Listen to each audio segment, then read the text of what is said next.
भगवान और भक्त की एक सच्ची कहानी जिसको पढ़कर आपके रोंगटे खड़े हो जाएंगे।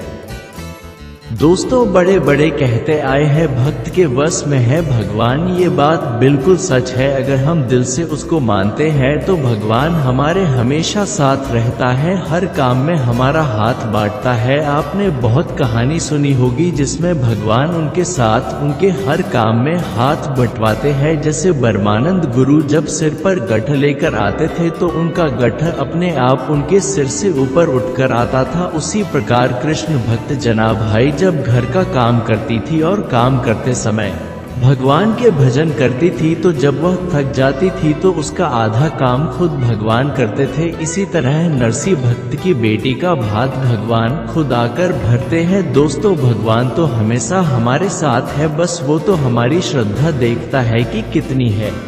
ऐसी ही घटना आज एक बुढ़िया की मैं आपको बताती हूँ। एक बुढ़िया गुरु गोरखनाथ के दर्शन करने आती है। जाते टाइम एक दुकानदार की दुकान से वो गुरु गोरखनाथ की मूर्ति चुरा लेती है। जब वो मूर्ति चुराकर थोड़ी दूर चलती है तो उसकी आत्मा उसे कोसती है और वो आगे नहीं चल पाती। वो वापस दुकानदार के पास जाती है और कहती है, बेटा मुझे माफ कर दो, मैंने तेरी दुकान से ये मूर्ति चुरा ली थी, मुझे कोई भी सजा दो पर मुझे माफ कर दो।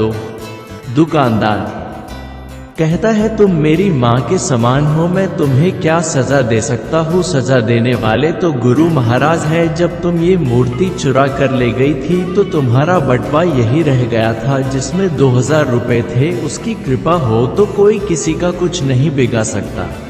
उसके बाद बूढ़ी माँ कहती है, मैं ये पैसे तुझसे नहीं लूंगी, ये पैसे तेरे हैं, मुझे आज मेरे गुरुजी मिल गए हैं। वो बहुत खुश होती है और घर चली जाती है। वो हर रोज खाना खाने से पहले गुरु गोरखनाथ को खाना खिलाती है, नहलाती है, कपड़े बदलती है, हर रोज ऐसे ही पूजा करती है। एक दिन वह बीमार हो जाती है और अपनी बहू को गुरु की सेवा करने को कहती है। उसके बाद उसकी बहू के हाथ से मूर्ति छूट जाती है तो बूढ़ी माँ रोने लगती है और जिद करने लगती है, डॉक्टर को बुला कर लेकर आओ, गुरु को चोट लग गई है। जब वह बहुत समझाने के बाद भी नहीं मानती, उसका वहम खत्म करने के लिए उसका बेटा डॉक्टर को बुला कर लाता है। डॉक्टर आता है और जब वो उसका वहम मिटाने के लिए मशीन लगाकर देखता है तो मूर्ति का दिल धड़कने लगता है। डॉक्टर बहुत घबरा जाता है और बार बार मशीन लगाकर देखता है, तब भी ऐसे ही धक धक की आवाज आती है। डॉक्टर बहुत घबरा जाता है और बूढ़ी माँ के चरणों में पड़ जाता है। दोस्तों, सच्ची भक्ति हो तो अपने भक्तों की लाज बचाने के लिए भगवान जरूर आता है।